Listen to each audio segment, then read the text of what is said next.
in this video, we are going to discuss the questions that were asked from the topic Kevalanvayi Anumana in NTA UGC NET December 2020 and June 2021 merge cycles. So, if you consider this particular topic Anuman in general, it's a very important topic from NET point of view. As you all know, this comes under the area intern logic, which is actually a part of logical reasoning. So, if you consider Anuman or inference in English, you can say that there are different types of inferences, or you can say there are different types of Anuman, and these different types can be categorized into different groups as well. So, if you consider this particular Anuman, that is Kevalanvayi Anumana, this is actually a type of Anuman which can be classified on the basis of the nature of Vyapti. So, based on the nature of Vyapti, we have three different Anuman. We have Kevalanvayi Anumana, Kevalavyatireki Anumana, and also Anvayavyatireki Anumana. Okay, so what do you mean by Vyapti then? So, we already said that we have different types of Anuman and we can categorize these different types into various categories or groups, and this is one such classification which is actually based on the nature of Vyapti. Then the Vyapti is a very significant term in this respect, right? So, Vyapti is a very important concept again from that point of view. So, I'll just give you an idea about Vyapti, and then we'll be going to discuss particularly the first type of Anuman that comes under this particular classification. So, let's consider this example. If you're walking through a street and suddenly you're seeing smoke coming out of an apartment. So, what is your tendency, or what is that conclusion or inference that you will be suddenly going to make when you're seeing the smoke? You'll surely conclude or infer that, okay, the apartment is on fire, or there is the presence of fire in the apartment. The thing is, you haven't seen the fire, you have just seen the smoke, but you're inferring that from seeing the smoke, you're inferring that, okay, there is a presence of fire. So, if you consider this particular instance, the inferred character in this particular instance that we discussed is actually the fire. You're not seeing it, but you're inferring the presence of fire. And what is that thing which actually lead you to this particular conclusion? That is obviously the presence of smoke. You have seen smoke, you haven't seen fire, you have just seen the smoke, and you're saying that, okay, there is fire. Right. So, the character or the thing which actually led you into this kind of an inference is actually the smoke. So, smoke in this particular instance can be called as the reason, or you can call it as hetu in intern logic, which actually leads you to an inferred character, that is satya or major term in this particular instance. Right. So, if you consider this particular instance again, why you are inferring the presence of fire suddenly when you are seeing smoke? The logic is very, very clear. The thing is, there is a universal relationship between the smoke and the fire. Wherever you are seeing smoke, there is always the presence of fire. So, that is universal in nature. That's why whenever you are seeing smoke, you're suddenly claiming, or you're suddenly inferring that it's the presence of fire, because there is a universal concomitance or a universal relationship between the smoke and the fire. So, as I have already mentioned, if you consider the instance that we have mentioned or explained at the beginning, we have said the relationship between smoke and fire through the example of you walking through the street and seeing smoke coming from the apartment, right? So, in that case, we can say that the smoke in that particular example is a middle term, or the reason that actually led you to this conclusion. So, that is the middle term, or you can call it as a hetu. And the inferred character, what is your inference? It is the presence of fire. So, fire is the inferred character, and that can be called as a major term, and that is satya. So, the concomitance or the relationship between the middle term and the major term, or hetu and satya, the universal relationship, can be called as Vyapti. So, now you got the idea what is Vyapti, right? So, based on the nature of Vyapti, we have three different types of Anuman. We have Kevalanvayi Anumana, Kevalavyatireki Anumana, and also Anvayavyatireki Anumana. So, as I have already mentioned, we are going to discuss on this particular Anuman particularly in this session. So, what are we going to do? In this session is we will be firstly looking at this particular type of Anuman, and also we are discussing about the other two as well, so that you can identify how this first one, Kevalanvayi Anumana, is different from the other two. And we will be discussing the questions that were asked from Kevalanvayi Anumana in the recent exam, that is NTA UGC NET December 2020 and June 2021 merge cycles. So, here you have the first type, that is Kevalanvayi Anumana. So what do you mean by Kevalanvayi Anumana? When Vyapti between the middle and the major term is derived from uniform agreement in presence alone, it is called Kevalanvayi Anumana. So what is the peculiarity here? So here the Vyapti between the middle term and the major term is derived from the uniform agreement in presence alone. That means if one is present, the other will be always present. That is the condition, or that is the relationship between the middle term and the major term. Or in other words, the hedu or the middle term is positively related to the sadhya, that is the major term. So what is the relationship here, or what is the relationship or the vyapti between the middle term and the major term? Here the middle term and the major term is derived from uniform agreement in presence alone, or in other words, the hedu, middle term, is positively related to the sadhya. So we can say that the hedu has affirmative concomitance with sadhya.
So just consider this example that is given here. All knowable objects are nameable. The pot is a knowable object and therefore the pot is nameable. So if you consider this argument, the middle term of this particular argument is knowable. Okay, knowable is present in both the premises.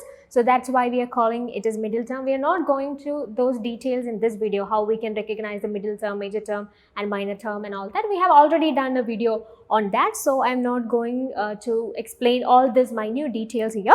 So anyway, if you consider this particular argument here, we have knowable as the middle term and nameable as our major term, or you can say it as the hedu and the sadhya. Okay. So if you consider this particular vyapti that is established here, it says that all knowable objects are nameable. If you consider these different terms, this hedu and sadhya, they are positively connected. All knowable objects are nameable. We are trying to make a positive concomitance or relationship between knowable and nameable. Or in other words, if you consider the same example that we have taken before, if you consider smoke and fire, wherever there is smoke, there is fire.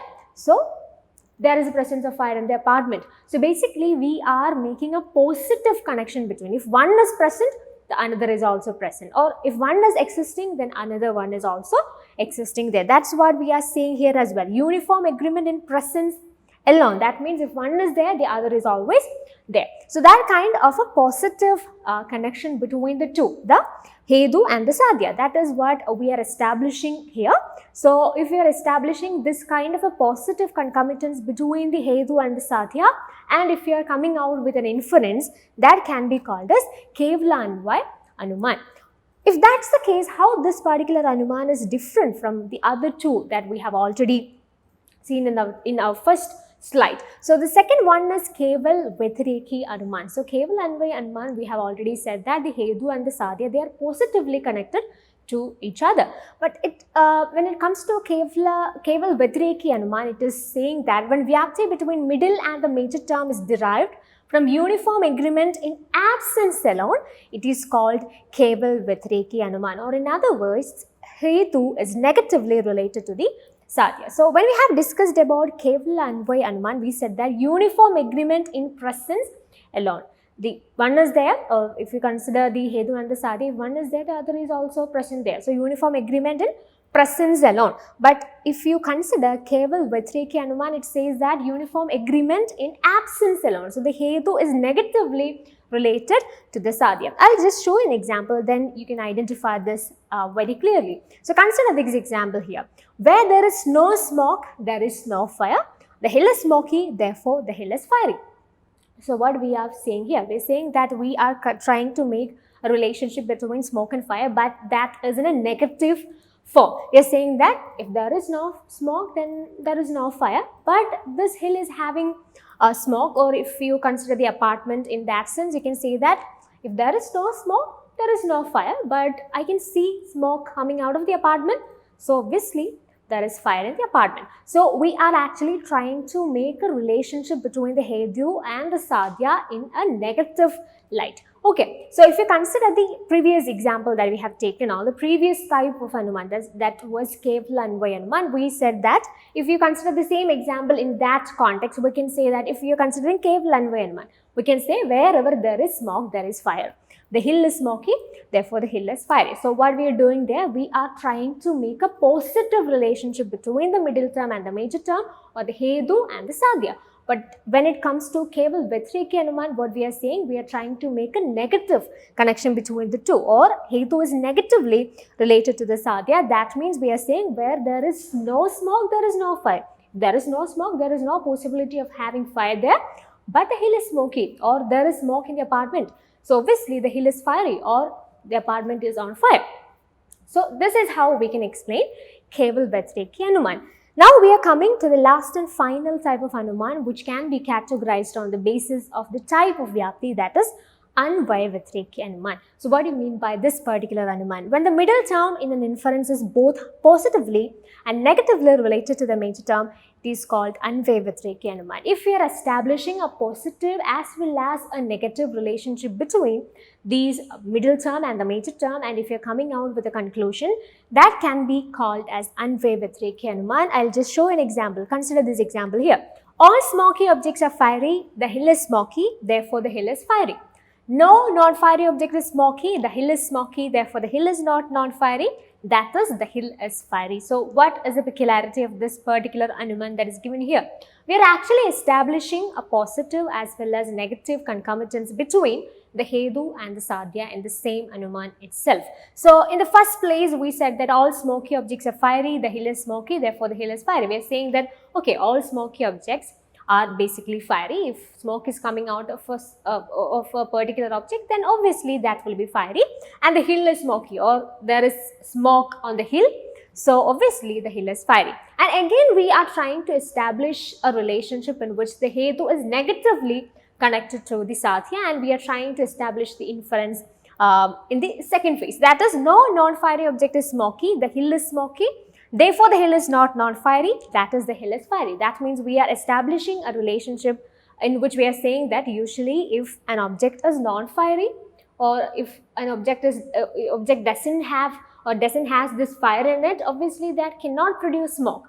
That is what we are saying here, that is what we are establishing here. So if an object is non-fiery, then that cannot be smoky as well. So non-fiery object is smoky, but if we are seeing smoke coming out of the hill, we are seeing that, okay, usually non-fiery objects cannot be smoky, but there is smoke on the hill.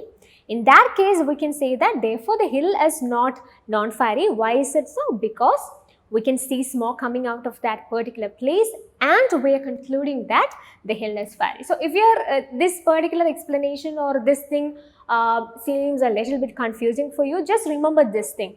In this Anvayavyatireki Anumana, what we are saying or what we are doing here, when the middle term or we are kind of establishing a relationship between the major term and the middle term in such a way that the middle term in an inference is both positively and negatively related to the major term. So, we are trying to establish a relationship that is positively and negatively validated, or in other words we can say that when the middle term in an inference is both positively and negatively related to the major term, it is called Anvayavyatireki Anumana. That is what we are seeing here, right? We are basically, the hetu or the middle term here is smoke and the major term is fire.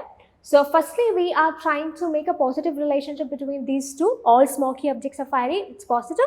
And then we are trying to make a negative relationship between these two, that is non-fiery object is smoky, and we are trying to establish the inference that follows. Okay, so that is all about Anvayavyatireki Anumana. So, what we have discussed so far, we initially saw Kevalanvayi Anumana, in which we said that uniform agreement in presence alone between the hetu and the sadhya, or if the middle term and the major term is actually derived from uniform agreement, or the Vyapti between the middle and the major term is derived from uniform agreement in presence alone, we can say that that conclusion or that inference or Anumana is Kevalanvayi Anumana, or we can say it in other words as the hetu is positively related to the sadhya.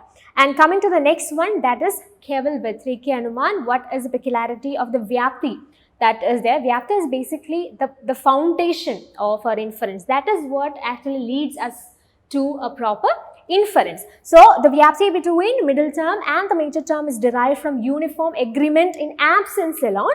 It is called Kevalavyatireki Anumana. So, hetu is negatively related to the sadhya. And finally, we have discussed about Anvayavyatireki Anumana, in which we said that when the middle term in an inference is both positively and negatively related to the major term, it is called Anvayavyatireki Anumana. So, we are establishing a relationship in which the middle term is actually positively and negatively related to the major term, and we are coming out with an inference from this relationship. So, here you have the example for that particular inference as well. So, I think now you got an idea about the three different types of Anumana that can be categorized on the basis of the Vyapti that is actually leading to the conclusions in these three types. So, now we are going to discuss some of the questions that were asked from Kevalanvayi Anumana in our very recent exam. So, here you have the first question. Under which of the following conditions an inference may be categorized as Kevalanvayi? So, we have given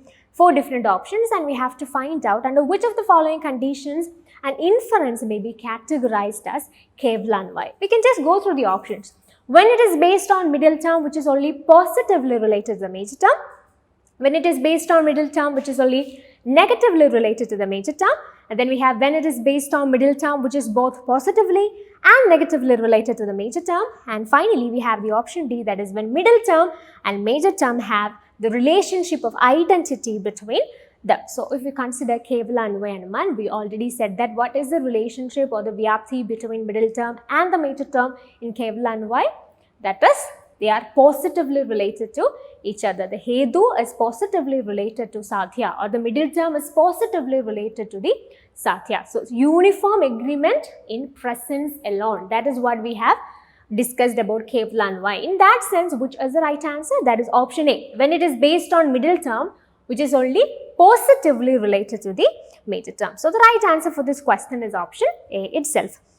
Moving to the next question, in the Nyaya system, what is an inference called when it is based in its middle term being only positively related to the major term? Same idea is given here again, and we have different options given as well. Again, I will go through the question. In the Nyaya system, what is an inference called when it is based in its middle term being only positively related to the major term? So, obviously, the right answer for this question is option A, that is Kevalanvayi. We have already discussed about this Vyapti or the relationship that is between the middle term and the major term when we are focusing on Kevalanvayi Anumana. So, that is why I am just going to the answer, because you already know what is the concept that is behind these questions. Moving to the next question, an inference when based on a middle term which is only positively related to the major term and the knowledge of Vyapti between the middle and major terms is arrived at only through the agreement in presence is known as. So you have a lot of key terms that is present in this particular question, which are the key terms that are associated with Kevalanvayi Anumana that you can find in this particular question. Positively related and also agreement in presence. So when you consider these kind of areas, when you are learning different concepts, this is one of the most important and good methods in which you can learn.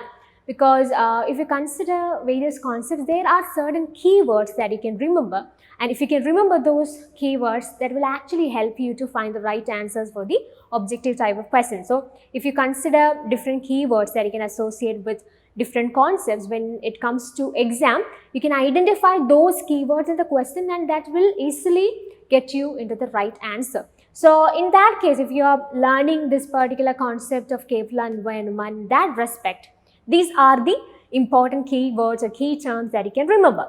Positively related. Which are the terms that are positively related? The middle term and the major term are positively related to each other, and also the Vyapti between these two terms are actually arrived only through the agreement in presence. We have already said that uniform agreement in presence alone. So the right answer for this question is option A, that is Kevalanvayi Anumana. So in this video, we have discussed about one of the most important types of Anumana, that is Kevalanvayi Anumana, which comes under the category of different types of Anumana that can be classified on the basis of the nature of Vyapti. We have discussed a lot of ideas in this session. We have said about Vyapti, and also we have discussed about the 3 different types of Anumana that can be considered or classified in this particular category as well.